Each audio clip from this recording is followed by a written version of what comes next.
প্রিয় হাজিরিন, আপনার মনে কষ্ট নেবেন না।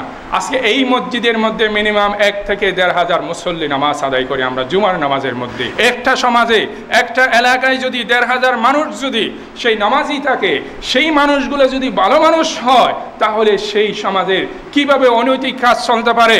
সেই সমাজে আমরা এখানে নামাজ পড়ি, আমার মসজিদের পাশের মাঠে খেলা চলে, আমরা মুরব্বীরা সবাই নামাজের মধ্যে এখানে চলে আসি, একবারও ডাক দিই না এই নামাজের টাইম হয়েছে তোমরা নামাজ পড়তে আসো, নামাজ না পড়লেও অন্তত পক্ষে তোমরা খেলা বন্ধ করো, এই কথা তো আমরা ওটা বলি না। বলি আমরা যদি এই এলাকার 10-20 জন মুরব্বী যদি তাদেরকে বলি নামাজ পড়তে আসো তারপরে খেলবা, আমরা নামাজ পড়বো, এখানে তোমরা বসে খেলবা, এখানে খেলা করবা মাঠে, এটা হয় না। এই কথা কি আমরা বলি? কথা কষ্ট লাগতেছে মনে হয়। আমি বাহিরের লোক, আমি যতটুকু বললে যতটুকু শুনবে, তার চেয়ে আপনারা মুরব্বী এলাকার মানুষ হিসাবে আপনাদের কথা বেশি শুনবে। হ্যাঁ, আপনারা যখন আমাকে ডাকবেন আমিও থাকবো ইনশাআল্লাহ। এই প্রিয় হাজিরিন, এই কথা বলতে চাচ্ছিলাম যে এতগুলা মুসল্লি, 1,500 মুসল্লি নামাজে হওয়া সত্ত্বেও কেন একটা সমাজ পরিবর্তন হবে না? আপনি একটা অফিসে জব করেন, কেন আপনার অফিস পরিবর্তন হবে না? আপনি একটা স্কুলে চাকরি করেন, কেন আপনার স্কুলের মধ্যে অনৈতিক কাজ চলবে?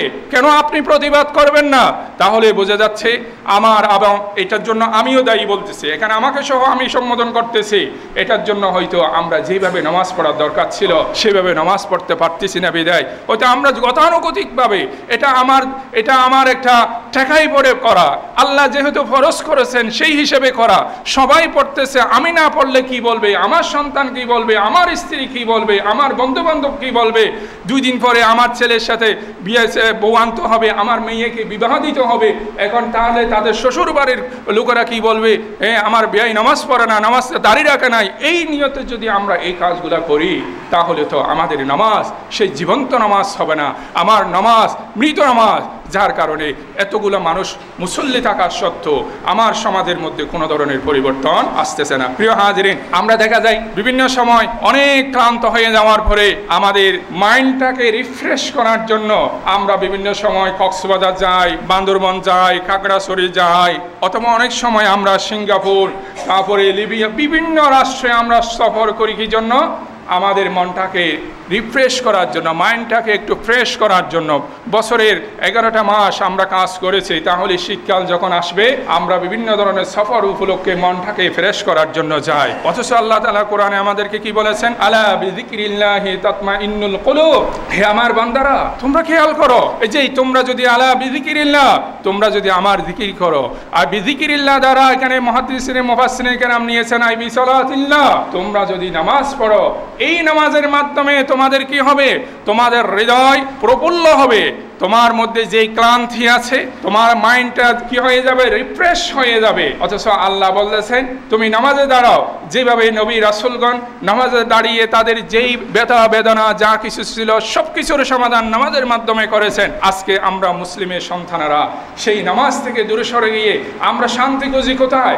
আমরা সেই পাহাড়ে শান্তি খুঁজি, আমরা সাগরে শান্তি খুঁজি, আমরা কাফির মুশরিকের রাষ্ট্রে গিয়ে ভ্রমণ করার মাধ্যমে উলঙ্গপনা, বেহায়াপনা, নারী তাদের অঙ্গভঙ্গি দেখে আমাদের মনটাকে রিফ্রেশ করার জন্য আমরা চেষ্টা করি। অথচ আল্লাহ কি বলেছেন? তুমি যদি শান্তি চাও, তুমি যদি তোমার মাইন্ডটাকে যদি রিফ্রেশ করতে চাও, তুমি উজু করো, উজু করে তুমি দাঁড়িয়ে যাও। নামাজের মধ্যে যখন তুমি দাঁড়িয়ে যাওয়া, তখন সেই নামাজ, এই যেভাবে আল্লাহ তোমাকে দেখতেছে বা আমি আল্লাহকে দেখতে পাচ্ছি, এইভাবে যদি তুমি নামাজ আদায় করো তাহলে তোমার সেই মাইন্ড রিফ্রেশ হয়ে যাবে। যেভাবে রাসূলুল্লাহ সাল্লাল্লাহু আলাইহি ওয়াসাল্লাম যখন বিভিন্ন যুদ্ধ বিগ্রহ করার পরে যখন টায়ার্ড হয়ে যেতেন, তখন তিনি বেলালকে বলতেন, ইয়া বেলাল আকিমিস সালাত আরিহনা বিহা, হে বেলাল তুমি একটু আজান দাও, তুমি আজান দিয়ে আমি নামাজ শুরু করব। এই নামাজের মাধ্যমে আমার যে অস্থিরতা হয়েছে সেই অস্থিরতা কেটে গিয়ে আমার মনটা যেন আমি রিফ্রেশ করতে পারি, সেজন্য তুমি কি দাও? আজান দাও। তো রাসূলুল্লাহ সাল্লাল্লাহু আলাইহি ওয়াসাল্লাম আমাদেরকে শিখিয়ে গেছেন সেটা। আলে রাসূলের নামাজ কেমন ছিলেন? একটু আগে আমরা সাহাবায়ে কেরামের নামাজ কেমন ছিল সেটা আমরা শুনেছি, এখন শোনাবো আপনাদেরকে রাসূলুল্লাহ সাল্লাল্লাহু আলাইহি ওয়াসাল্লামের নামাজ কেমন ছিল। মা আয়েশা রাদিয়াল্লাহু তাআলা আনহা রাসূলুল্লাহ সাল্লাল্লাহু আলাইহি ওয়াসাল্লামের নামাজ সম্পর্কে বলতেছেন যে ফালা তাসআল আন হুসনিহিন্না ওয়া তুলিহিন্না, হে সাহাবায়ে কেরাম তোমরা রাসূলুল্লাহ সাল্লাল্লাহু আলাইহি ওয়াসাল্লামের নামাজ সম্পর্কে আমাকে জিজ্ঞেস করো না, তার নামাজ কত সুন্দর ছিল, তার নামাজ এই রাকাতগুলো কত দীর্ঘ ছিল, তার কোরআন তেলাওয়াত বা সূরা তেলাওয়াত কত দীর্ঘ ছিল, কত সুন্দর ছিল তার নামাজ, সেই সম্পর্কে তোমরা আমাকে জিজ্ঞেস করো না। তারপরে হযরত আনাস রাদিয়াল্লাহু তাআলা আনহু বলেন, আমি রাসূল সাল্লাল্লাহু আলাইহি ওয়াসাল্লামের খাদেম ছিলাম। একদিন রাসূলুল্লাহ সাল্লাল্লাহু আলাইহি ওয়াসাল্লাম তিনি তাহাজ্জুদের নামাজের মধ্যে দাঁড়িয়ে গেলেন। আমিও আনাস ছোট্ট ছেলে রাসূল সাল্লাল্লাহু আলাইহি ওয়াসাল্লামের পিছনে তাহাজ্জুদের মধ্যে নামাজে দাঁড়িয়ে গেলাম। তখন দেখলাম তিনি সূরা ফাতিহার পরে সূরা বাকারা তেলাওয়াত শুরু করলেন। আমি চিন্তা করলাম সূরা বাকারা তেলাওয়াত শেষে উনি রুকুতে চলে যাবে। সূরা বাকারা কোরআনের সবচেয়ে ছোট সূরা না? কোরআনের সবচেয়ে বড় সূরা হলো কি? সূরা বাকারা। এক রাকাতে সেটা শেষ করলেন। নাহমাদুহু ওয়া নাস্তাঈনুহু ওয়া নাস্তাগফিরুহু ওয়া নাউযু বিল্লাহি মিন শুরুরি আনফুসিনা ওয়া মিন সাইয়্যাতি আমালিনা মান ইয়াহদিহিল্লাহু ফালা মুদিল্লা লাহু ওয়া মান يضلله فلا هادي له ونشهد أن لا إله إلا الله ونشهد أن محمدا عبده ورسوله فقد قال الله تعالى في كلامه المجيد وفرقانه الحميد في شأن حبيبه مخبرا وآمرا إن الله وملائكته يصلون على النبي يا أيها الذين آمنوا صلوا عليه وسلموا تسليما اللهم صل على سيدنا مولانا محمد وعلى آل سيدنا مولانا محمد اللهم سيدنا مولانا محمد وعلى آل سيدنا مولانا محمد সম্মানিত উপস্থিত দিনদার পরহেজগার মুসল্লি সাহেবান, পর্দার আড়ালে অবস্থানরত মা ও বোনেরা, আসসালামু আলাইকুম ওয়া রাহমাতুল্লাহি ওয়া বারাকাতুহু। মহান রব্বুল আলামিনের দরবারে লাখো কোটি শুকরিয়া জ্ঞাপন করছি, যিনি আমাদেরকে প্রতি সপ্তাহের মতো এই সপ্তাহ পবিত্র জুমার নামাজ আদায়ের জন্য তার পবিত্র ঘরে যথাসময়ে উপস্থিত থাকার তৌফিক দান করেছেন। সেজন্য আমরা সবাই বলি আলহামদুলিল্লাহ। লাখো কোটি দরুদ ও সালাম পেশ করছি জনাব বিশ্বনবী হযরত মুহাম্মদ মুস্তাফা সাল্লাল্লাহু আলাইহি ওয়াসাল্লামের প্রতি। সম্মানিত উপস্থিতি, আমরা আজীবন যদি মহা রব্বুল আলামিনের কৃতজ্ঞতা প্রকাশ করি, তার শুকরিয়া জ্ঞাপন অর্থে সিজদায় অবনত হয়ে আজীবন অতিবাহিত করি, তাহলে রব্বুল আলামিনের দরবারে আমরা শুকরিয়া জ্ঞাপন করে শেষ করতে পারবো না। কারণ আমরা পৃথিবীতে দেখেছি যে আমরা যখন স্বাভাবিকভাবে কোনো ব্যক্তির প্রতি এহসান করব, দয়া করব, করুণা করব, সুতরাং এর বিপরীতে তার থেকে কল্যাণ আমরা প্রত্যাশা করে থাকি। কিন্তু আল্লাহ তাআলা হলেন এমন একজন সত্তা, যিনি আমাদেরকে সব সময় তিনি আমাদের কল্যাণ, আমাদের জন্য কল্যাণ বর্ষণ করেন, আমাদের জন্য কল্যাণ নিশ্চিত করেন। তিনি আমাদের জন্য সব সময় কল্যাণের বিষয়টা খেয়াল করেন। আপনি আলো বলুন, বাতাস বলুন, আমাদের জীবন বলুন, মরণ বলুন, আমাদের চাকরি বাকরি, আমাদের ব্যবসা বাণিজ্য থেকে শুরু করে সবগুলা আমাদের বিনা আবেদনে, আমাদের বিনা প্রার্থনায় আল্লাহ তাআলা সবগুলো আমাদের জন্য করে দিয়েছেন। সুবহানাল্লাহ। আমরা কি কখনো আবেদন করেছিলাম? না করার সত্ত্বেও তিনি সবকিছু আমাদের জন্য কি করে দিয়েছেন? সবগুলো আমাদের জন্য রেডি করে দিয়েছেন। আর সবগুলো যদিও বাদ দিই, শুধু যদি আমি আর আপনি যদি আমাদের শরীরের দিকে, স্বাস্থ্যের দিকে যদি আমরা তাকাই, আল্লাহ যে আমাদেরকে কত নিয়ামত দিয়েছেন। আল্লাহ আমাদেরকে সুস্থতা দান করেছেন, আমাদের হাত পা সবগুলো তিনি সুস্থ করেছেন, আমাদের কথা বলার তৌফিক তিনি দান করেছেন। আমাদের মতো কত মানুষ, অনেকেরই হাত নেই, অনেকেরই পা নেই, আবার অনেকেরই চারটায় নেই, আবার অনেকে আল্লাহ তাআলা সুস্থতা দান করেছেন কিন্তু কথা বলার তৌফিক দান করেন নাই। তাহলে এই সমস্ত বিষয়গুলা সবগুলা তিনি আমাদেরকে দিয়েছেন আমাদের বিনা প্রার্থনায়। আমরা কি মায়ের গর্ভে আবেদন করেছিলাম, আল্লাহ আপনি আমাদেরকে সুস্থ সবলভাবে আমাদেরকে পৃথিবীতে প্রেরণ করো? আবেদন করেছিলাম? করি নাই। অর্থাৎ আল্লাহ এমন একজন সত্তা, যেটা পৃথিবীর সমস্ত রীতি, পৃথিবীর সমস্ত সিস্টেমের বাইরে গিয়ে উনি আমাদের কল্যাণ কামনা করেছেন, আমাদের জন্য কল্যাণ নিবেদিত করেছেন, আমাদের জন্য কল্যাণটা নির্ধারণ করে দিয়েছেন। সুতরাং এই জন্য তো আল্লাহ তাআলা বলেছেন, ওয়াইন তাউদ্দু নি'মাতাল্লাহি লা তুহসুহা। বান্দা, আমি আমি তোমাদেরকে এতদিক নিয়ামত দান করেছি যে নিয়ামতগুলো তোমরা গণনা করে শেষ করতে পারবে না। এই অসংখ্য নিয়ামতের মধ্যে সবচেয়ে গুরুত্বপূর্ণ নিয়ামত হলো তিনি আমাদেরকে এই পৃথিবীতে পাঠানোর পর তিনি এমনি আমাদেরকে ছেড়ে দেন নাই। কোরআনের মধ্যে আল্লাহ বলেছেন, আমি তোমাদেরকে সৃষ্টি করে অনর্থক তোমাদেরকে উদ্দেশ্যহীনভাবে আমি তোমাদেরকে ছেড়ে দিই নাই, বরং তিনি আমাদেরকে ঈমান দিয়ে ধন্য করেছেন, আমাদেরকে মুসলিম বানিয়েছেন। আমরা তো কখনো সেই মায়ের পেটে আবেদন করি নাই, আল্লাহ তুমি আমাকে মুসলিমের ঘরে জন্মগ্রহণ করিও, আমাকে ঈমান সহকারে আমাকে দুনিয়াতে প্রেরণ করিও, দুনিয়াতে আমাকে জন্ম করিও। এই কথাটা আমরা কখনো আবেদন করি নাই। না করার সত্ত্বেও তিনি আমাদেরকে ঈমানদার হিসাবে মুসলিমের ঘরে আমাদেরকে দুনিয়াতে পাঠিয়েছেন। কেন? আমরা যাতে ইবাদতের মাধ্যমে আমরা কি করতে পারি? আল্লাহকে অনুধাবন করতে পারি, আল্লাহকে চিনতে পারি, আল্লাহকে উপলব্ধি করতে পারি। শুধু তাই নয়, তিনি আল্লাহকে চেনার জন্য যুগে যুগে তিনি নবী রাসূল পাঠিয়েছেন, তিনি আসমানি কিতাব প্রেরণ করেছেন। এই নবী রাসূল আসমানি কিতাবের মাধ্যমে তারা আমাদেরকে সরল সঠিক পথের দিশা দিয়েছেন এবং আমাদেরকে জান্নাতের পথ আমাদেরকে বাতলিয়ে দিয়েছেন, এবং যে সমস্ত পথগুলো জাহান্নামের পথ, শয়তানির পথ, সেগুলা থেকে আমাদেরকে বিরত রাখার জন্য তারা বলেছেন। সুতরাং আমরা যেন শয়তানের প্ররোচনায় পড়ে, শয়তানের দোকায় পড়ে আমরা যেন জাহান্নামে প্রবেশ না করি, জাহান্নামের দিকে যেন ধাবিত না হই, সেজন্য তিনি আমাদের প্রতি আরও করুণা করেছেন। তিনি নবীও পাঠিয়েছেন, আমাদের জন্য কি দিয়েছেন?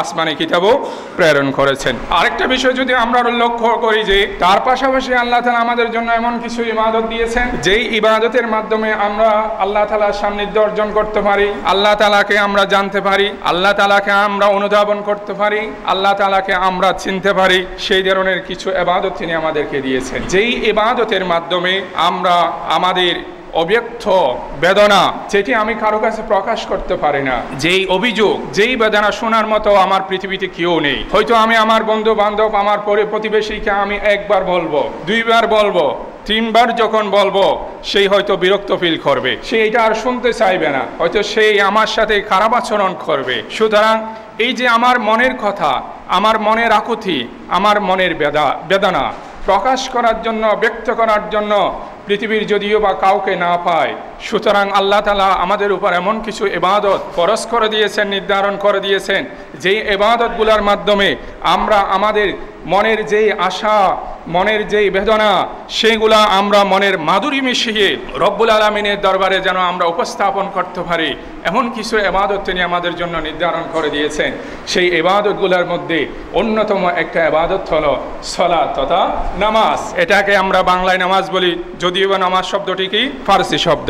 সম্মানিত উপস্থিতি, এই নামাজটা হলো এমন একটা ইবাদত, একজন মানুষ ঈমান আনার পরে অথবা একজন ছেলে মেয়ে প্রাপ্তবয়স্ক হওয়ার পরে সর্বপ্রথম যেই বিধিবিধানটা তার উপর অর্পিত হবে, প্রথম হলো তার সতর ডাকা, তার পর্দা করা, সেটা হবে তার উপর ফরজ। এরপরেই যখন সময় হবে তখন তার উপর কি হবে? নামাজ ফরজ হবে। এই নবী রাসূলগণ নামাজের প্রতি কত গুরুত্ব দিয়েছেন এবং সাহাবায়ে কেরাম কত গুরুত্ব দিয়েছেন এই নামাজের প্রতি, আমরা যখন কোরআন এবং হাদিস অধ্যয়ন করি তার থেকে আমরা সে বিষয়টা দেখতে পাই। কিন্তু আফসোসের বিষয়, আমাদের সমাজের একটা বিরাট একটা অংশ এখনো পর্যন্ত তারা নামাজ পড়তে চাই না। তাদের অনেকেরই দাবি থাকে যে অনেকেই মনে করতে পারে এই আমি কেন নামাজ পড়বো, হয়তো নামাজ পড়লে তারা সময়কে নষ্ট করা মনে করে, নামাজ পড়াকে তারা অনর্থক কাজ হিসেবে মনে করে, অনেকেই তা করতেই পারে। তার কারণ হলো নামাজ কেন আল্লাহ ফরজ করেছেন, কেন আল্লাহ তাআলা আমাদের উপর নামাজ ফরজ করেছেন, এই নামাজ কেন আমাদেরকে আদায় করতে হবে, কেন ফরজ করেছেন, কেন আমাদেরকে আদায় করতে হবে, এই নামাজের মধ্যে আমাদের জন্য কি করণীয় রয়েছে, এই নামাজ পড়ে আমাদের কি লাভ, আমাদের কি প্রফিট রয়েছে, এই বিষয়গুলো আমাদের জানা না থাকার কারণে, আমাদের ক্লিয়ার না থাকার কারণে এই জন্য অনেক আল্লাহর বান্দা হয়তো মনে করতে পারে দৈনিক 5 ওয়াক্ত নামাজ পড়া, 5 বেলায় হাজিরা দেওয়া এবং অনেক সময় এই যে দ্বীনের জন্য ব্যয় করা, নামাজের জন্য ব্যয় করা, এটার জন্য তারা অনেকেই অনীহা প্রকাশ করতে পারে। এর কারণ কি?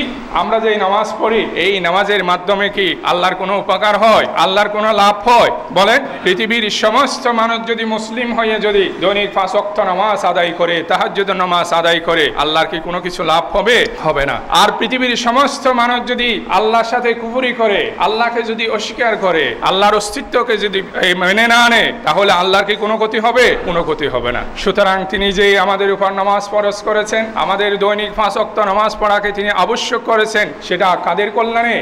আমাদের কল্যাণে। তো এই নামাজের মধ্যে যে আল্লাহ তাআলা সমস্ত কল্যাণ নিহিত রেখেছেন, নামাজের মধ্যে আল্লাহ তাআলা আমাদের জন্য কি কি কল্যাণ নিহিত করে রেখেছেন, এই বিষয়টা আমাদের কাছে স্পষ্ট না হওয়ার কারণে নামাজের প্রতি আমাদের উদাসীনতা আজকে আমাদের জীবনের বহু অংশ অতিবাহিত হয়ে গেছে। হয়তো আমরা অনেকেই নামাজ পড়ি না, অথবা অন্যান্যরা পড়তেছে বিদায় আমি নামাজ পড়ার জন্য আসতেছি, আবার সন্তান নামাজ পড়ে বিদায় এখন আমি পিতা হয়ে যদি মসজিদে না আসি, আমার বয়স অনেক হয়ে গেছে, এখন আমার প্রতিবেশীরা বন্ধু বান্ধবরা মসজিদে যায় বিদায় আমি যদি মসজিদে না যাই তাহলে সমাজের লোক আমাকে কি বলবে, আমার স্ত্রী আমাকে কি বলবে, এই ধারণা পোষণ করে আমরা মসজিদে আসি। কারণ হলো আমরা যে কোনো একটা কাজ করি দুইটা ভাগে ভাগ করতে পারি, একটা হলো করতে হবে সেজন্য করা, আর একটা হলো দায়িত্ব মনে করা। একটা কাজ হলো করতে হবে টাকাই পরে করা মানে করতে হবে সেই জন্য করা, আর একটা হলো দায়িত্ব বা আমার উপর সেই আপন মনে করা।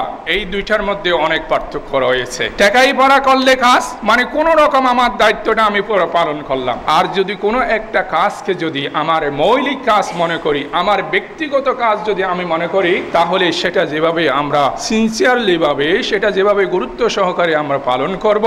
আর এমনি যদি টাকাই পরে করা কোনো ধরনের কোনো রকম করে করা, এটা যদি হয় তাহলে এই দুইটার মধ্যে আসমান এবং জমিনের কি থাকবে? তফাৎ থাকবে। আজকে আমরা যারা নামাজ পড়ি অধিকাংশ আমি মনে করি যে আমরা টাকাই পরে নামাজ পড়তে হবে বিদায় পড়ি, আল্লাহ নামাজ ফরজ করেছেন সেই জন্য পড়ি। এই জন্য দেখা যায় এই নামাজের মধ্যে আমাদের হুসু থাকে না, নামাজের মধ্যে আমার একাগ্রতা থাকে না, নামাজের মধ্যে আমাদের আন্তরিকতা থাকে না। আর যারা মনে করে এই নামাজটা আল্লাহ আমাদের উপর ফরজ করেছেন আমাদের কল্যাণের জন্য, এখানে আল্লাহর কোনো উপকার নয়, এইটা যদি আমরা মনে করি তাহলে আমাদের নামাজের মধ্যে কি থাকবে? আমাদের একাগ্রতা থাকবে। কারণ আল্লাহ বলেছেন রব্বানা মা খালাকতা হাযা বাতিলা, আল্লাহ যেই আমাদের উপর 5 ওয়াক্ত নামাজ ফরজ করেছেন এটা কি আল্লাহ অনর্থক সৃষ্টি করেছেন? শুধু নামাজ না, আল্লাহ বলতে চাচ্ছেন আমি পৃথিবীতে এই গাছপালা তরুলতা উদ্ভিদ জীবাণু থেকে শুরু করে অণু পরমাণু থেকে শুরু করে দৃশ্যমান এবং অদৃশ্যমান পৃথিবীতে যত সৃষ্টি রয়েছে, যত মাখলুকাত রয়েছে, আমি কোনটাই অনর্থক সৃষ্টি করি নাই। চাই আপনাদের সেটা সম্পর্কে উপকারিতা সম্পর্কে আপনাদের জ্ঞানে আসুক বা জ্ঞানে না আসুক। এই যে সাপ বলেন, বিচ্ছু বলেন, মশা বলেন, মাছি বলেন, হয়তো মশার কামড়ে ডেঙ্গু জ্বর হয়, কিন্তু একদিকে দেখা যাচ্ছে সেটা মানুষের জন্য ক্ষতিকারক, কিন্তু হয়তো এমন ভাবে বিজ্ঞানীরা এক সময় গবেষণা করে প্রমাণ করবে এই মশার মধ্যে অনেক মানুষের জন্য কল্যাণজনক বিষয় রয়েছে। কারণ আল্লাহ কি করেন নাই? অনর্থক বিষয় অনর্থক ভাবে উদ্দেশ্যহীন ভাবে একটা বস্তু তিনি সৃষ্টি করেন নাই। সুতরাং যেই নামাজের ব্যাপারে আল্লাহ তাআলা কোরআনের মধ্যে প্রায় 82 জায়গায় নামাজের কথা বলেছেন, সেই নামাজ কিভাবে অনর্থক হতে পারে? কোন একটা বস্তু যদি আল্লাহ অনর্থক সৃষ্টি না করেন, আর যেই নামাজের ক্ষেত্রে আল্লাহ বলেছেন 82 বার তোমরা নামাজ পড়ো, তাহলে সেটা কিভাবে অনর্থক হতে পারে? অথচ দুনিয়ার একটা রীতি হলো কোন একটা যখন আইন করবে সরকারে, সেই ক্ষেত্রে সরকার কি করবে? হয়তোবা একটা প্রজ্ঞাপন জারি করবে অথবা একটা গেজেট প্রকাশ করবে, এর মাধ্যমে একটা আইন কি হবে? জারি হবে, অথবা একটা আইন বাতিল হবে। তাহলে কয়বার প্রজ্ঞাপন কয়বার দিবে? কথা বলে একবার জারি করবে। সেই একবার জারি করার মাধ্যমে কোন একটা আইন যদি এস্টাবলিশ করতে চায় তাহলে সেটা প্রতিষ্ঠিত হয়ে যাবে, আর যদি পুরাতন কোন আইনকে যদি বাতিল করতে চায় তাহলে একবার প্রজ্ঞাপন জারি করে গেজেটেড আকারে যখন পাবলিশড হবে তখন সেই আইনটা বাতিল হয়ে যাবে। তাহলে আল্লাহ কেন? আল্লাহ তো একবার বললে হতেন যে আকিমুস সালাত অথবা কদ ফারাদাল্লাহু আলাইকুমুস সালাত, আল্লাহ তোমাদের উপর নামাজ ফরজ করেছেন, এই কথা আল্লাহ তো কোরআনে একবার বললেই হতেন। যদি বান্দা যদি দেশের সরকার যদি একবার প্রজ্ঞাপন জারি করে যদি একটা আইনকে যদি বাস্তবায়ন করতে চায় পারে, প্রতিষ্ঠিত করতে পারে, তাহলে মহান আল্লাহ তাআলার কি প্রয়োজন ছিল? তিনি একাধারে নামাজের কথা কোরআনের মধ্যে 82 বার তিনি এই কথা বলেছেন। তাহলে এর দ্বারা বোঝাতে চেয়েছেন যে তিনি আমাদের উপর যিনি নামাজ যেই ফরজ করেছেন, এই নামাজের গুরুত্ব, এই নামাজের মহত্ব সেই জিনিসটা বোঝানোর জন্য আল্লাহ তাআলা একই কথাকে কোরআনের মধ্যে একে একে কত 82 বার তিনি এই কথাটা বলেছেন। কারণ তিনি বোঝাতে চেয়েছেন, বান্দারে তোমরা যে নামাজ পড়ো সেই নামাজ কোনো গতানুগতিক নামাজ নয়। এটা আমি তোমাদের উপর ফরজ করে দিয়েছি বিদায় তোমরা নামাজ আদায় করবা এমন না, বরং এই নামাজটাকে তোমাদের জান্নাতে যাওয়ার কারণ হিসাবে, জাহান্নাম থেকে বাঁচার মাধ্যম হিসাবে যখন তোমরা এইভাবে যখন নামাজ আদায় করবা, তখন তোমার নামাজটা এমন সুন্দর নামাজ হবে, এই যতগুলো নামাজি মানুষ আছে তাদের মধ্যে থেকে তোমার নামাজটা অনেক সুন্দর হবে।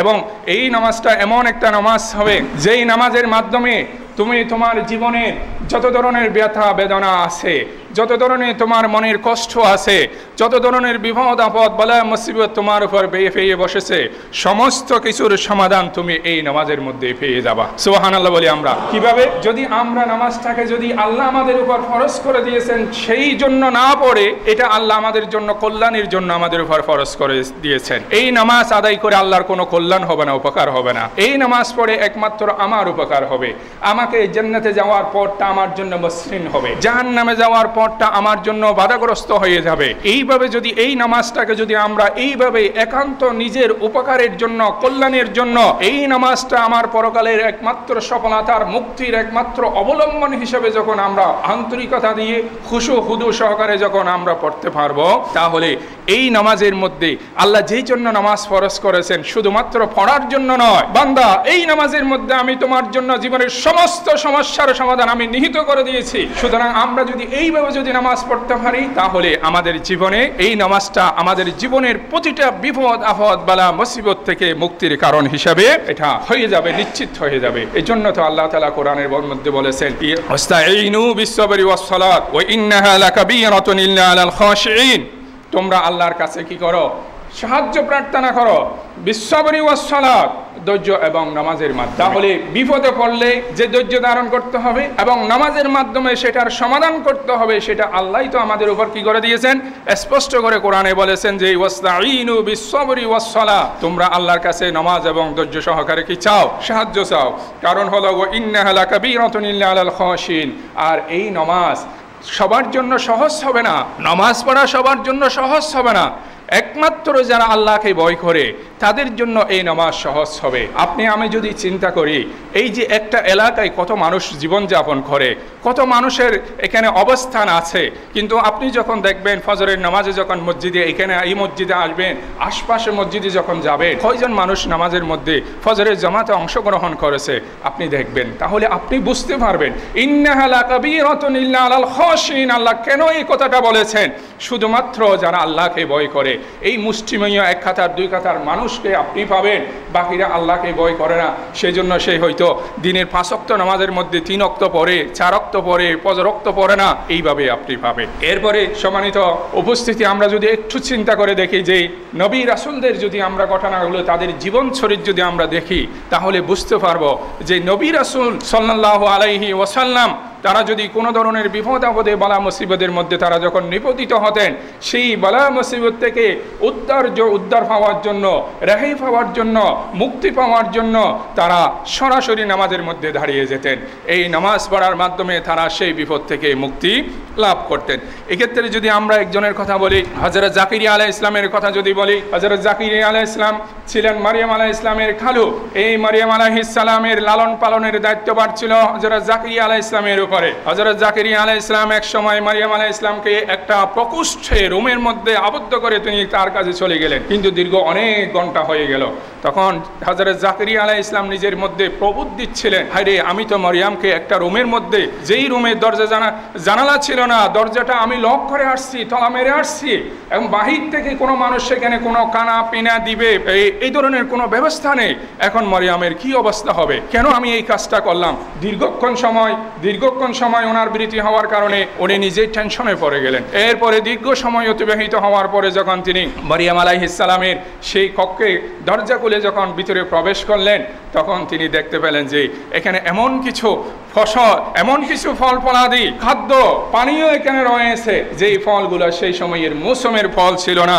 আল্লাহ তাআলা কোরআনের মধ্যে সেই কথা স্পষ্টভাবে বলতেছেন, ওয়াকাফালাহা জাকারিয়া। আল্লাহ তাআলা সেই মারিয়াম আলাইহিস সালামকে লালন পালনের দায়িত্বভার কাকে দিলেন? জাকারিয়া আলাইহিস সালামকে দিলেন।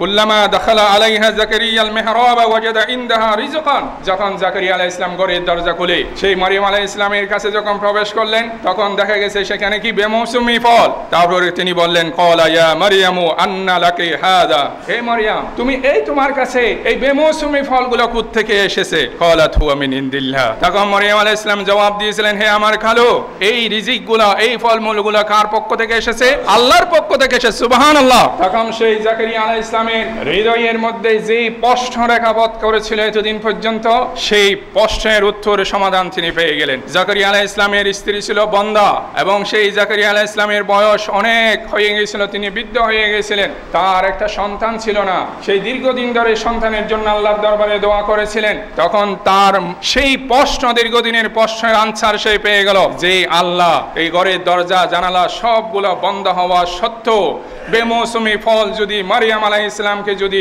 খাওয়ার ব্যবস্থা করে দিতে পারেন, সুতরাং সেই আল্লাহ কেন পারবেন না? আমি বৃদ্ধ হয়ে গেছি, আমার স্ত্রী যদি বন্ধা হয়ে থাকে, তা সত্ত্বেও কেন আল্লাহ আমাকে সন্তান দিতে পারবেন না?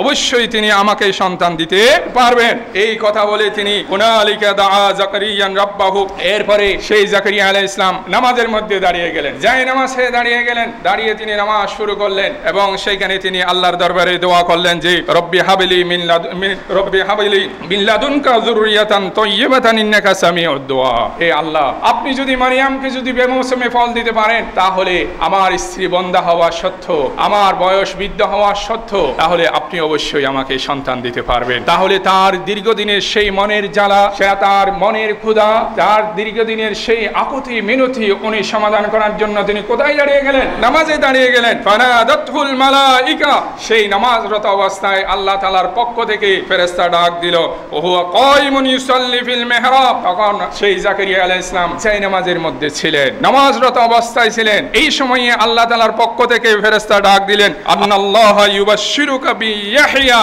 হে জাকারিয়া আলাইহিস সালাম, আল্লাহ তাআলা আপনাকে একটা সন্তানের সুসংবাদ দিয়েছেন, যে সন্তানের নাম হবে ইয়াহইয়া আলাইহিস সালাম, পরবর্তীতে তিনি নবী। সুবহানাল্লাহ। তাহলে আমরা এই ঘটনা থেকে দেখতে পাই সেই জাকারিয়া আলাইহিস সালামের দীর্ঘদিনের সেই মনের আশা পূরণ করার জন্য তিনি কোথায় দাঁড়িয়ে গিয়েছিলেন? নামাজে দাঁড়িয়ে গিয়েছিলেন। সেই নামাজের ইব্রাহিম আলাইহিস সালামের কথা যদি খেয়াল করি, হযরত ইব্রাহিম আলাইহিস সালাম ছিলেন ফিলিস্তিনের মধ্যে। ফিলিস্তিনের জনগণ যখন হযরত ইব্রাহিম আলাইহিস সালামের বিরুদ্ধে চলে গেলেন, তখন তিনি তার স্ত্রী হযরত সারাকে নিয়ে তিনি সেই ফিলিস্তিন থেকে মিশরের অভিমুখে তিনি রওনা হলেন। সেই মিশরে যাওয়ার পথ দিয়ে মাঝখানে একজন জালেম শাসকের সাথে তাদের সাক্ষাৎ হলো। সেই ইব্রাহিম আলাইহিস সালামের স্ত্রী সারার, উনি অত্যন্ত সুন্দরী রমণী ছিলেন এবং উনি অত্যন্ত চরিত্রবান ছিলেন, তকওয়াবান পরহেজগার একজন মহিলা ছিলেন। সেই সময়ের জন্য মিশর এবং তদাঞ্চল আশপাশের এলাকার মধ্যে সারার সৌন্দর্যের বিষয়টা সকলের কাছে পরিচিত ছিল, জানাশোনা ছিল। যখন তাদেরকে অ্যারেস্ট করা হলো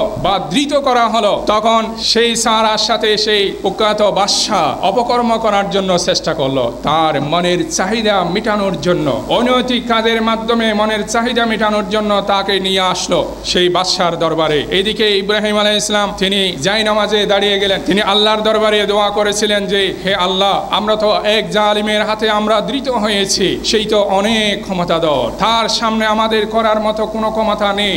আমরা একদম নিরহ, আমরা অনন্য উপায় হয়ে গেছি, নিরুপায় হয়ে গেছি, আমাদের হাতে কোনো ক্ষমতা নেই, শক্তি নেই। কিন্তু সেই একটা এলাকার দেশের রাজা বাদশাহ, সেই ক্ষমতাধর ঠিক আছে, তার চেয়ে আপনার ক্ষমতা আরো বহু বড়, আপনি এর থেকে আরো বেশি ক্ষমতাধর। সুতরাং আপনি আমার স্ত্রীকে, আমাকে এই জালেমের হাত থেকে আপনি আমাদেরকে রক্ষা করুন। তিনি জায়নামাজে দাঁড়িয়ে দোয়া করলেন, সাথে সাথে সেই বাদশার হাত যতবারই সারার সাথে সামনে হাত বাড়ার জন্য চেষ্টা করেছিল, ততবারই তার হাত অবশ্য করে গিয়েছিল। সুবহানাল্লাহ।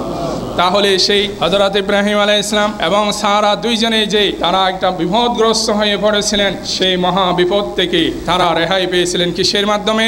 নামাজের মাধ্যমে তারা সমাধান করেছিলেন। এরপরে সম্মানিত উপস্থিতি, এরপরে আমরা যদি বলি, সাহাবায়ে কেরাম যখন রাসূলুল্লাহ সাল্লাল্লাহু আলাইহি ওয়াসাল্লামের দরবারে আসতেন, অনেক সময় দেখা যেত তাদের চেহারা মলিন। রাসূলুল্লাহ সাল্লাল্লাহু আলাইহি ওয়াসাল্লাম তাদের চেহারা দেখে বুঝতে পারতেন যে আমার সাহাবায়ে কেরাম নিশ্চয়ই তারা কোনো না কোনো বিপদের মধ্যে জর্জরিত, কোনো বিপদের বলা মুসিবতের মধ্যে তারা পতিত হয়েছেন। এই জন্য তিনি তাদেরকে বলতেন, এই আমার সাহাবায়ে কেরাম, তোমরা যারা বিপদগ্রস্ত হয়েছ, তোমাদের যাদের চেহারা মলিন, তোমরা নামাজে দাঁড়িয়ে যাও, তোমরা নামাজে দাঁড়িয়ে যাও।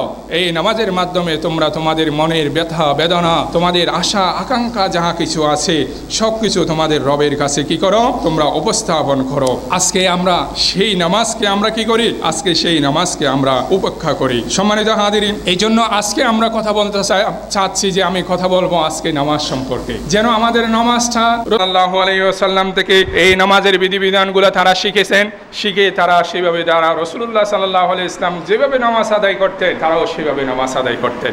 এখন সাহাবায়ে কেরাম কিভাবে নামাজ আদায় করতেন একটু আমরা যদি দেখি, আমরা যদি হাদিস শরীফ দেখি, ইসলামী ইতিহাস যদি পাতাগুলো যদি আমরা উল্টিয়ে দেখি, তখন আমরা দেখতে পাই সাহাবায়ে কেরামের নামাজ কেমন ছিল, আজকে আমাদের নামাজ কেমন ছিল। সাহাবায়ে কেরাম যখন নামাজের জন্য দাঁড়িয়ে যেতেন তখন তারা পৃথিবীর সমস্ত কিছুকে তারা ভুলিয়ে যেতেন, দুনিয়ার সমস্ত কিছুকে ভুলে গিয়ে একমাত্র আল্লাহকে হাজির নাজির জানে তারা নামাজের মধ্যে দাঁড়াতেন।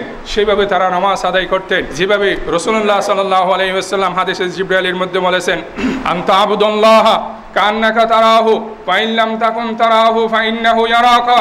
তুমি এমনভাবে যখন নামাজের মধ্যে তুমি দাঁড়াবা, এমনভাবে তুমি আল্লাহর ইবাদত করবা যেন তুমি আল্লাহকে দেখতে পাচ্ছ।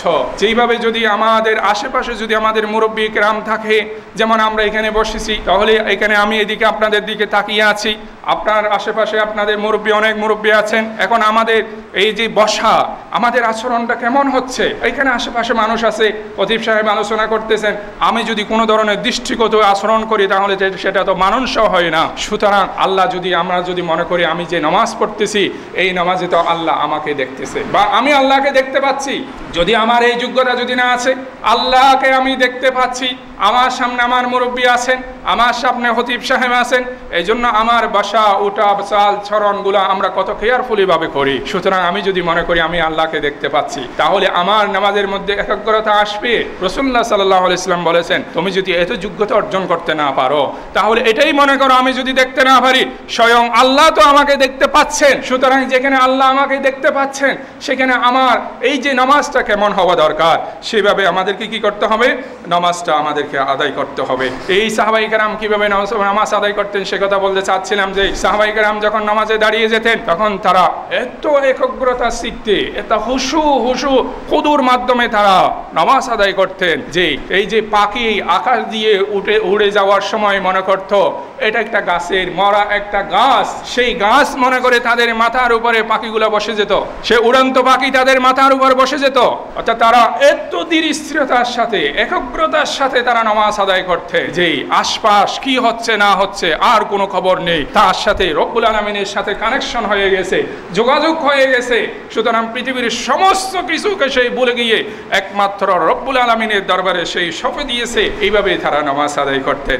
সম্মানিত উপস্থিতি, আজ যদি আমরা আমাদের কথার সাথে যদি আমাদের নামাজের কথা যদি আমরা চিন্তা করি তাহলে কেমন হবে, আমাদের নামাজের মধ্যে আল্লাহর স্মরণ ব্যতীত পৃথিবীর সব কিছু হয় কিন্তু আল্লাহর স্মরণটা হয় না। বুঝাতে পারি নাই, আমাদের নামাজের মধ্যে কি নাই, আল্লাহর স্মরণ ব্যতীত পৃথিবীর সব কিছু আছে। পুরা দিন আমি যা করেছি, আমার লেখাপড়া হিসাব নিকাশ ব্যবসা বাণিজ্য থেকে শুরু করে যা কিছু আছে সবকিছু যেগুলো দিনে আমি শেষ করতে পারি নাই সেই কাজগুলো আমি দুইটা জায়গায় গিয়ে করি। নামাজে যখন দাঁড়াবো সেই সময় আমি এই নামাজের মধ্যে হিসাব নিকাশ করে ফেলবো, আমার দিনে যা হয়েছিল সবগুলো এখানে অ্যানালাইসিস চলবে কোথায়, নামাজে যখন দাঁড়াবো। অথবা দ্বিতীয় নম্বর আরেকটা স্থান হলো আমি যখন বাথরুমে যাব তখন আমার এই সমস্ত দিনের যত কাজগুলো করেছি সবগুলো আমার মনে পড়বে, ঠিক কিনা বলেন? তাহলে সাহাবায়ে কেরামের নামাজ ছিল আল্লাহ স্মরণ ব্যতীত তাদের নামাজে কোনো কিছু ছিল না, আর আমাদের নামাজ হলো আল্লাহ স্মরণ ব্যতীত পৃথিবীর সমস্ত কিছু আমাদের নামাজের মধ্যে রয়েছে। আমাদের নামাজটা একটা অটো সিস্টেমে পরিণত হয়ে গেছে। অটো সিস্টেম মানে আল্লাহু আকবার বলে শুরু করলাম, কখন জানি শেষ হয়ে যাচ্ছে খবরও নেই। আমি যদি ইমামের পিছনে যদি পড়ি ইমাম সাহেব যদি আমফালা থেকেও যদি সূরা পড়েন, সূরা আলাম তারা থেকে নাস পর্যন্ত যদি এই সূরাগুলো উনি যদি তেলাওয়াত করেন, এই নামাজ শেষে যদি মুসল্লি থেকে জিজ্ঞেস করা হয় এই ইমাম সাহেব কোন কোন সূরা দিয়ে নামাজ পড়েছেন, আমার মনে হয় না কয়জন মুসল্লি পারবে, সেটা আমার বিশ্বাস নেই। খুবই কম মুসল্লি হয়তো এই কথা বলতে পারবে ইমাম সাহেব আজকে নামাজের মধ্যে এই সূরাগুলো তেলাওয়াত করেছেন। এর কারণ কি? আমরা মসজিদের মধ্যে থাকি, নামাজের মধ্যে থাকি, আমাদের দেহটা এখানে থাকে, আমাদের মন এখানে থাকে না, আমাদের একাগ্রতা এখানে থাকে না, যার কারণে আমরা নামাজ পড়া সত্ত্বেও আমরা কি করি, আবার নামাজ পড়া সত্ত্বেও আমরা যাবতীয় অন্যায় কাজ করি, অনাচার করি, পাপাচার করি। অথচ আল্লাহ কোরআনের মধ্যে কি বলেছেন? ইন্নাস সালাতা তানহা আনিল ফাহশাই ওয়াল মুনকার, নিশ্চয় এই নামাজ তোমাকে অন্যায় অশ্লীল কাজ থেকে বিরত রাখবে। আজকে আমার নামাজটা যেহেতু মৃত নামাজ, আমার নামাজটা যেহেতু জীবন্ত নামাজ নয়, আমার নামাজটা যেহেতু রাসূল সাল্লাল্লাহু আলাইহি ওয়াসাল্লাম এবং সাহাবায়ে কেরাম রাদিয়াল্লাহু তাআলা আনহুম যেইভাবে আদায় করেছেন সেইভাবে আমরা নামাজটা আদায় করি না। এই জন্য এই নামাজ আমাকে অন্যায় কাজ থেকে বারণ করতেছে না। আল্লাহর কালাম কি? আল্লাহর কালাম কি মিথ্যা হতে পারে? তাহলে আমরা মিথ্যা। আমি যে নামাজ পড়তেছি সেই নামাজ মিথ্যা, আমি যে নামাজ পড়তেছি সেই নামাজ আল্লাহর দরবারে কবুল হচ্ছে না, এটাই হলো বড় প্রমাণ। আমার নামাজ যেহেতু আমাকে অন্যায় কাজ থেকে বারণ করে না, আমার নামাজ যেহেতু মিথ্যা বলা থেকে বারণ করে না, আমার নামাজ আমাকে দুর্নীতি থেকে বারণ করে না, আমার নামাজ আমাকে হারামের দিকে পা বাড়ার ক্ষেত্রে বারণ করে না, আমার নামাজ আমাকে এই যে নারীদেরকে আপনার ইফটিজিং করা থেকে আমাকে বারণ করছে না, তাহলে বোঝা যাচ্ছে যে আমার নামাজটা আল্লাহ যেভাবে বলেছেন সেইভাবে হচ্ছে না, রাসূল যেভাবে আমাদেরকে শিখিয়ে গেছেন, সাহাবায়ে কেরাম যেভাবে প্র্যাকটিক্যালভাবে আমাদেরকে জানিয়ে দিয়েছেন সেইভাবে আমার নামাজটা হচ্ছে না। যার কারণে আমরা নামাজ পড়া সত্ত্বেও যাবতীয় অন্যায় এবং অশ্লীল কাজ আমরা করি। প্রিয় হাজিরিন, আপনারা মনে কষ্ট নেবেন না। আজকে এই মসজিদের মধ্যে মিনিমাম 1 থেকে 1,500 মুসল্লি নামাজ আদায় করি আমরা জুমার নামাজের মধ্যে। একটা সমাজে, একটা এলাকায় যদি 1,500 মানুষ যদি সেই নামাজই থাকে, সেই মানুষগুলো যদি ভালো মানুষ হয়, তাহলে সেই সমাজের কিভাবে অনৈতিক কাজ চলতে পারে? সেই সমাজে আমরা এখানে নামাজ পড়ি, আমার মসজিদের পাশের মাঠে খেলা চলে, আমরা মুরব্বীরা সবাই নামাজের মধ্যে এখানে চলে আসি, একবারও ডাক দিই না এই নামাজের টাইম হয়েছে তোমরা নামাজ পড়তে আসো, নামাজ না পড়লেও অন্তত পক্ষে তোমরা খেলা বন্ধ করো, এই কথা তো আমরা ওটা বলি না। বলি আমরা যদি এই এলাকার 10-20 জন মুরব্বী যদি তাদেরকে বলি নামাজ পড়তে আসো তারপরে খেলবা, আমরা নামাজ পড়বো, এখানে তোমরা বসে খেলবা, এখানে খেলা করবা মাঠে, এটা হয় না। এই কথা কি আমরা বলি? কথা কষ্ট লাগতেছে মনে হয়। আমি বাহিরের লোক, আমি যতটুকু বললে যতটুকু শুনবে, তার চেয়ে আপনারা মুরব্বী এলাকার মানুষ হিসাবে আপনাদের কথা বেশি শুনবে। হ্যাঁ, আপনারা যখন আমাকে ডাকবেন আমিও থাকবো ইনশাআল্লাহ। এই প্রিয় হাজিরিন, এই কথা বলতে চাচ্ছিলাম যে এতগুলা মুসল্লি, 1,500 মুসল্লি নামাজে হওয়া সত্ত্বেও কেন একটা সমাজ পরিবর্তন হবে না? আপনি একটা অফিসে জব করেন, কেন আপনার অফিস পরিবর্তন হবে না? আপনি একটা স্কুলে চাকরি করেন, কেন আপনার স্কুলের মধ্যে অনৈতিক কাজ চলবে? কেন আপনি প্রতিবাদ করবেন না?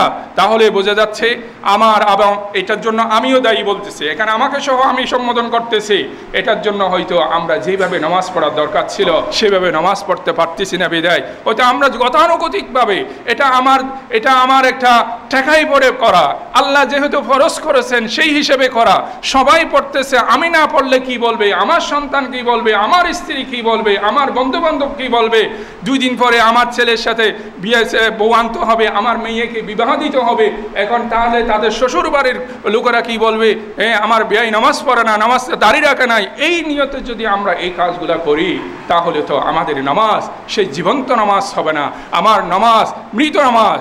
যার কারণে এতগুলো মানুষ মুসল্লি থাকার সত্ত্বেও আমার সমাজের মধ্যে কোনো ধরনের পরিবর্তন আসতেছে না। প্রিয় হাজিরিন, আমরা দেখা যায় বিভিন্ন সময় অনেক ক্লান্ত হয়ে যাওয়ার পরে আমাদের মাইন্ডটাকে রিফ্রেশ করার জন্য আমরা বিভিন্ন সময় কক্সবাজার যাই, বান্দরবন যাই, খাগড়াছড়ি যাই, অথবা অনেক সময় আমরা সিঙ্গাপুর, তারপরে লিবিয়া, বিভিন্ন রাষ্ট্রে আমরা সফর করি। কি জন্য? আমাদের মনটাকে রিফ্রেশ করার জন্য, মাইন্ডটাকে একটু ফ্রেশ করার জন্য। বছরের 11টা মাস আমরা কাজ করেছি, তাহলে শীতকাল যখন আসবে আমরা বিভিন্ন ধরনের সফর উপলক্ষে মনটাকে ফ্রেশ করার জন্য যাই। অথচ আল্লাহ তাআলা কোরআনে আমাদেরকে কি বলেছেন? আলা বিযিকরিল্লাহি তাতমাইন্নুল কুলুব, হে আমার বান্দারা তোমরা খেয়াল করো, এই যে তোমরা যদি আলা বিযিকরিল্লাহ, তোমরা যদি আমার জিকির করো, আর বিযিকরিল্লাহ দ্বারা এখানে মুহাদ্দিসিনে মুফাসসিরিনে কেরাম নিয়েছেন আই বিসালাতিল্লাহ, তোমরা যদি নামাজ পড়ো, এই নামাজের মাধ্যমে তোমাদের কি হবে? তোমাদের হৃদয় প্রফুল্ল হবে, তোমার মধ্যে যেই ক্লান্তি আছে তোমার মাইন্ডটা কি হয়ে যাবে? রিফ্রেশ হয়ে যাবে। অথচ আল্লাহ বলতেছেন তুমি নামাজে দাঁড়াও, যেভাবে নবী রাসূলগণ নামাজে দাঁড়িয়ে তাদের যেই ব্যথা বেদনা যা কিছু ছিল সব কিছুর সমাধান নামাজের মাধ্যমে করেছেন। আজকে আমরা মুসলিমের সন্তানেরা সেই নামাজ থেকে দূরে সরে গিয়ে আমরা শান্তি খুঁজি কোথায়? আমরা সেই পাহাড়ে শান্তি খুঁজি, আমরা সাগরে শান্তি খুঁজি, আমরা কাফির মুশরিকের রাষ্ট্রে গিয়ে ভ্রমণ করার মাধ্যমে উলঙ্গপনা বেহায়াপনা নারী তাদের অঙ্গভঙ্গি দেখে আমাদের মনটাকে রিফ্রেশ করার জন্য আমরা চেষ্টা করি। অথচ আল্লাহ কি বলেছেন? তুমি যদি শান্তি চাও, তুমি যদি তোমার মাইন্ডটাকে যদি রিফ্রেশ করতে চাও, তুমি উজু করো, উজু করে তুমি দাঁড়িয়ে যাও। নামাজের মধ্যে যখন তুমি দাঁড়িয়ে যাবা তখন সেই নামাজ, এই যেভাবে আল্লাহ তোমাকে দেখতেছে বা আমি আল্লাহকে দেখতে পাচ্ছি, এইভাবে যদি তুমি নামাজ আদায় করো তাহলে তোমার সেই মাইন্ড রিফ্রেশ হয়ে যাবে। যেভাবে রাসূলুল্লাহ সাল্লাল্লাহু আলাইহি ওয়াসাল্লাম যখন বিভিন্ন যুদ্ধ বিগ্রহ করার পরে যখন টায়ার্ড হয়ে যেতেন তখন তিনি বেলালকে বলতেন, ইয়া বেলাল আকিমিস সালাত আরিহিনা বিহা, হে বেলাল তুমি একটু আজান দাও, তুমি আজান দিয়ে আমি নামাজ শুরু করব। এই নামাজের মাধ্যমে আমার যে অস্থিরতা হয়েছে সেই অস্থিরতা কেটে গিয়ে আমার মনটা যেন আমি রিফ্রেশ করতে পারি, সেই জন্য তুমি কি দাও? আজান দাও। তো রাসূলুল্লাহ সাল্লাল্লাহু আলাইহি ওয়াসাল্লাম আমাদেরকে শিখিয়ে গেছেন সেটা। তাহলে রাসূলের নামাজ কেমন ছিলেন? একটু আগে আমরা সাহাবায়ে কেরামের নামাজ কেমন ছিল সেটা আমরা শুনেছি, এখন শোনাবো আপনাদেরকে রাসূলুল্লাহ সাল্লাল্লাহু আলাইহি ওয়াসাল্লামের নামাজ কেমন ছিল। মা আয়েশা রাদিয়াল্লাহু তাআলা আনহা রাসূলুল্লাহ সাল্লাল্লাহু আলাইহি ওয়াসাল্লামের নামাজ সম্পর্কে বলতেছেন যে ফালা তাসআল আন হুসনিহিন্না ওয়া তুলিহিন্না, হে সাহাবায়ে কেরাম তোমরা রাসূলুল্লাহ সাল্লাল্লাহু আলাইহি ওয়াসাল্লামের নামাজ সম্পর্কে আমাকে জিজ্ঞেস করো না, তার নামাজ কত সুন্দর ছিল, তার নামাজ এই রাকাতগুলো কত দীর্ঘ ছিল, তার কোরআন তেলাওয়াত বা সূরা তেলাওয়াত কত দীর্ঘ ছিল, কত সুন্দর ছিল তার নামাজ, সেই সম্পর্কে তোমরা আমাকে জিজ্ঞেস করো না। তারপরে হযরত আনাস রাদিয়াল্লাহু তাআলা আনহু বলেন আমি রাসূল সাল্লাল্লাহু আলাইহি ওয়াসাল্লামের খাদেম ছিলাম। একদিন রাসূলুল্লাহ সাল্লাল্লাহু আলাইহি ওয়াসাল্লাম তিনি তাহাজ্জুদের নামাজের মধ্যে দাঁড়িয়ে গেলেন। আমিও আনাস ছোট্ট ছেলে রাসূল সাল্লাল্লাহু আলাইহি ওয়াসাল্লামের পিছনে তাহাজ্জুদের মধ্যে নামাজে দাঁড়িয়ে গেলাম।